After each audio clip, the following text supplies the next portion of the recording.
Hi viewers, welcome back to my channel. In today's video class, let's learn the biography of Alfred Lord Tennyson. But before going to the class, don't forget to subscribe to my channel as well as click the bell icon for future notification. He is Alfred Lord Tennyson and he is the most remarkable poet of the Victorian age. He is the greatest poet of the Victorian age. He was born in the year 1809 at Somersby, Lincolnshire, to the couple Reverend George Clayton Tennyson and Elizabeth Fitch as the fourth child of 11 children. And he was sent to his grandparents' house, which was at Louth, in the year 1815 to study at a grammar school where he was very unhappy and he had a very miserable school days because of unfriendly classmates and very strict teachers. After he returned to his native place after 4 years, he involved writing poems. In the year 1827 itself, he has published a small collection of poems under the title Poems by Two Brothers, which included poems by Charles Tennyson as well as Frederick Tennyson. In the year 1828, somehow Tennyson managed to get into the Trinity College, though his father was a poor old clergyman. When he joined there at the Trinity College, he joined an informal literary club which was already existing there under the name The Apostles, and there he got the friendship of Arthur Henry Hallam. In 1830, he again published a collection of poems under the title Poem Chiefly Lyrical, which was initially condemned and criticized by many writers because it was all Byronic. He imitated a lot from Byron.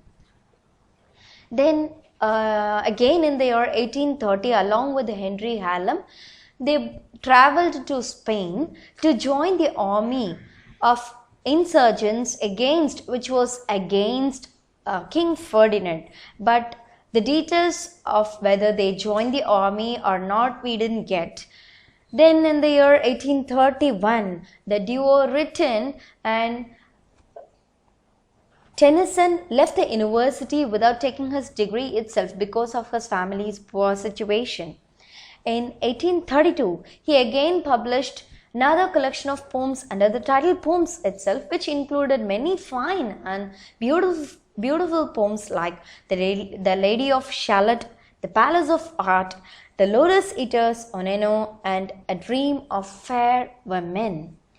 But unfortunately, in the year 1833, Hallam died due to a cerebral hemorrhage, which affected Tennyson a lot. So, he didn't publish anything for the next 9 years.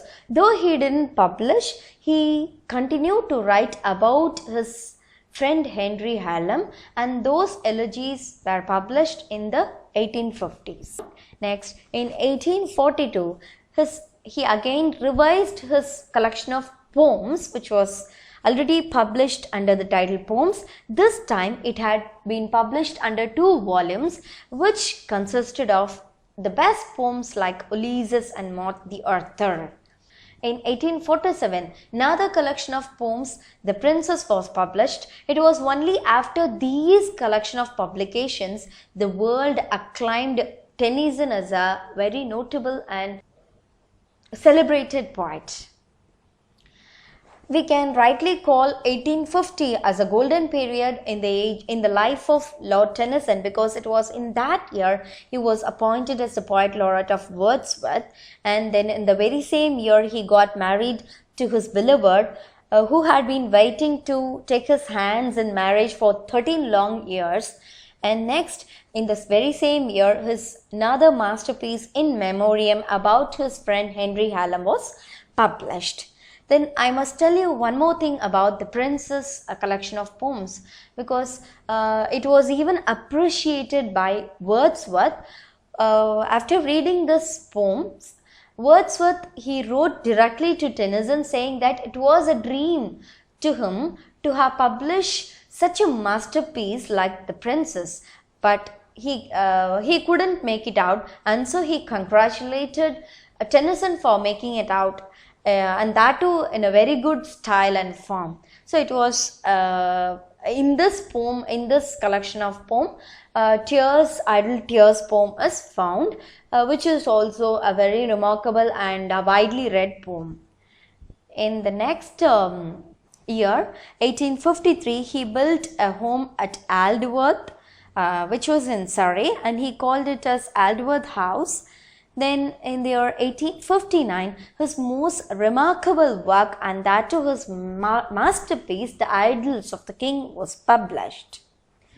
Then in the year 1874, he tried his hands in writing dramas as well, but that was not far more successful as his poems because of the lack of humor sense. Then in the year 1884, he was made a peerage. A peerage is a rank which is similar to a baronet, and it was a very high rank.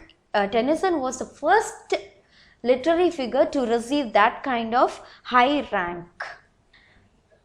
He died at the age of 83 in 1892, and after his death, they found out that he had opened one of his favorite plays, Cymbeline, and he had been reading that while he died, and so it was buried along with him.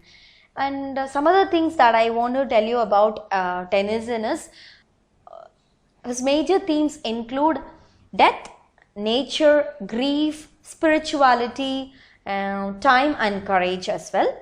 Then the masterpiece Idylls of the King, it covers 12 narrative poems.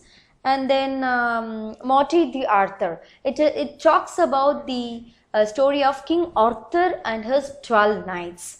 And that's all I have to tell about Lord Tennyson. After reading his biography, really I took a special liking to him, and I started to read his poetries. I hope so you will also enjoy reading his poetry as well. Thank you so much for watching me. I wish you all a good day. Bye bye. Take care.